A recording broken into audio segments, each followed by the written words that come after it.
नमस्कार विद्यार्थी मित्रांनो, स्वागत आहे तुमचं गणित शिकूया या यूट्यूब चॅनलमध्ये।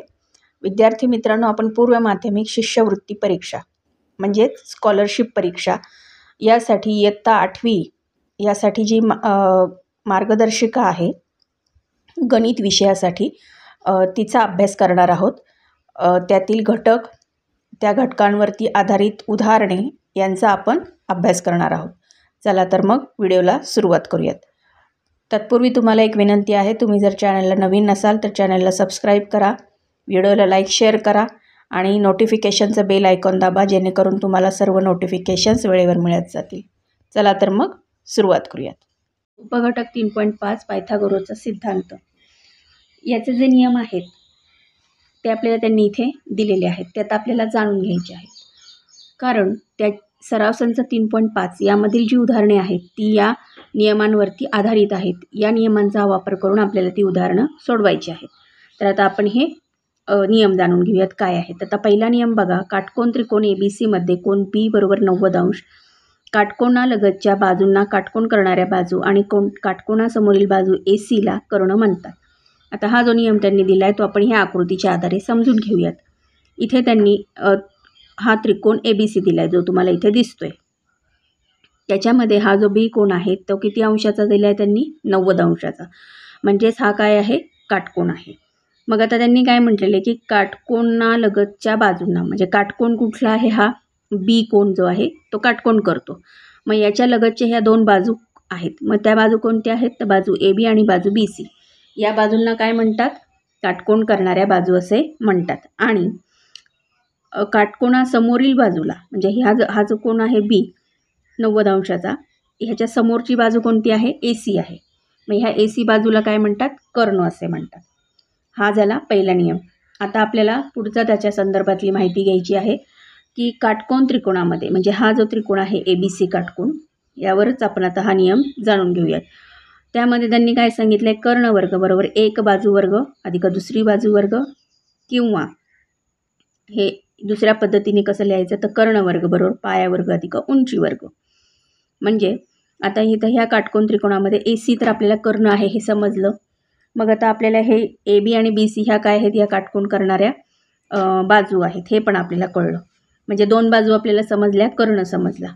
मग आता यांचं नियम काय आहे तर कर्ण वर्ग, म्हणजे ह्या कर्णाचा जो वर्ग आहे तो काय आहे की एक बाजू, म्हणजे कोणती पण ही बाजू, एक बाजू आणि दुसरी बाजू, ह्या दोन बाजूंची बेरीज, किंवा त्यामध्ये आपण अशा पद्धतीने पण म्हणू शकतो की कर्ण वर्ग बरोबर पाया वर्ग। पाया म्हणजे कोणता आहे? आता हा BC पाया आहे आणि AB ही काय झाली? या त्रिकोणाची उंची झाली, म्हणजे अधिक उंचीचा वर्ग। म्हणजे पाया आणि उंची या दोघांच्या वर्गांची जी बेरीज आहे ती बेरीज कोणाच्या बरोबर असते? सारखी असते, तर AC या कर्णाच्या वर्गा इतकी ती असते। म्हणजे आता आपण हे कसं लिहू शकतो तर काटकोन त्रिकोण ABC मध्ये AC वर्ग बरोबर BC वर्ग अधिक AB वर्ग। हा काय झाला? हे काय झालं? आपलं सूत्र झालं आपल्याला पायथागोरसचं। हे कोणत्या शास्त्रज्ञांनी दिलेलं आहे आपल्याला? पायथागोरस या शास्त्रज्ञांनी आपल्याला हे सूत्र दिलेले काटकोन त्रिकोणासंदर्भात। आता पुढे तिसरा नियम, जेव्हा तीन धनसंख्यांच्या समूहातील सर्वात मोठ्या संख्येचा वर्ग हा इतर दोन संख्यांच्या वर्गाच्या बेरजे इतका असतो, तेव्हा त्या तीन संख्यांच्या समूहाला पायथागोरसचे त्रिकूट म्हणतात। म्हणजेच थोडक्यामध्ये काय आहे ह्या वाक्याचा अर्थ की तीन धनसंख्या आहेत। आता इथे उदाहरणामध्ये 6, 8, 10, 3, 4, 5, 5, 12, 13 ह्या अशा संख्यांचा समूह दिलेला आहे।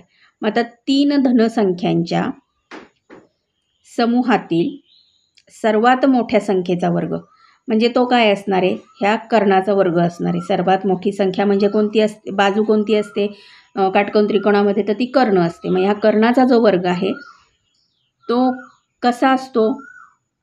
तो कोणाच्या बेरजे इतका असतो? तर तो असतो त्याच्या त्यात काटकोन त्रिकोणाच्या इतर दोन बाजूंच्या वर्गांच्या बेरजे इतका असतो। मग ह्या संख्या समूहाला काय म्हणतात? पायथागोरसचे त्रिकूट असे म्हणतात। इथे हे त्यांनी आपल्याला दिलेलं आहे। आता इथे चौरसाचा कर्ण, त्याचं सूत्र काय आहे? वर्गमुळात 2 गुणिले बाजू। आता चौरसाचे क्षेत्रफळ बाजूचा वर्ग बरोबर 1/2 गुणिले कर्ण वर्ग. त्यानंतर म्हणजे क्षेत्रफळ तुम्ही बाजूचा वर्ग किंवा ते कसं लिहू शकता 1/2 गुणिले कर्णवर्ग असंही तुम्ही ते लिहू शकता. आता 30, 60, 90 त्रिकोणाचे प्रमेय ते काय आहे. आता इथे हा त्रिकोण दिसतोय तुम्हाला ABC. याच्यामध्ये हा बी कोण काय आहे 90 अंशाचा म्हणजे हा काटकोन त्रिकोण आहे. एक कोण किती आहे 60 अंशाचा सी कोण आणि हा 30 अंशाचा ए कोण आहे. मग आता इथे त्यांनी प्रमेय काय सांगते तर 30 अंश मापाच्या कोणासमोरील बाजू कर्णाच्या निम्मी असते. म्हणजे हा 30 अंश कोणता आहे ए कोण आहे. त्याच्या समोरील बाजू कोणती झाली आपली BC झाली. मग ही बाजू कुणाच्या निम्मी असते म्हणजे अर्धी असते तर ती असते कर्णाच्या अर्धी. म्हणजे इथे कर्ण 2x आहे तर ती BC बाजू काय असणार आहे x असणार आहे. आणि 60 अंश कोणासमोरील बाजू कर्णाच्या वर्गमुळात 3/2 पट असते. म्हणजे ही सी कोणाची माप किती आहे 60 अंश म्हणजे आणि ह्याच्या समोरील बाजू कोणती आहे AB.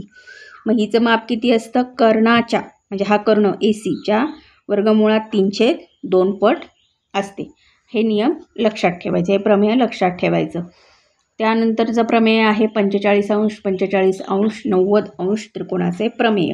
आता इथे परत काटकोन त्रिकोण आहे त्याची मापं इथे लिहिलेली आहेत. आता तो काय प्रमेय सांगता आपल्याला जर कोण A बरोबर कोण C बरोबर 45 अंश म्हणजे हे दोन कोण आणि B कोण 90 अंश असेल तर AB बरोबर BC बरोबर x तर AC बरोबर वर्गमुळात 2x असते. म्हणजे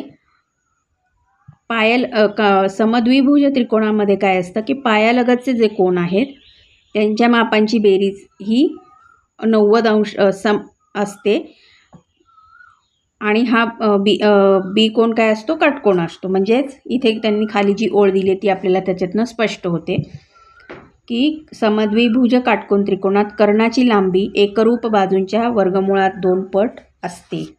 म्हणजे ह्या ज्या काटकोन करणाऱ्या बाजू आहेत तर ह्या बाजूंच्या ही कर्णाची लांबी कशी असते वर्गमुळात 2 पट ती असते.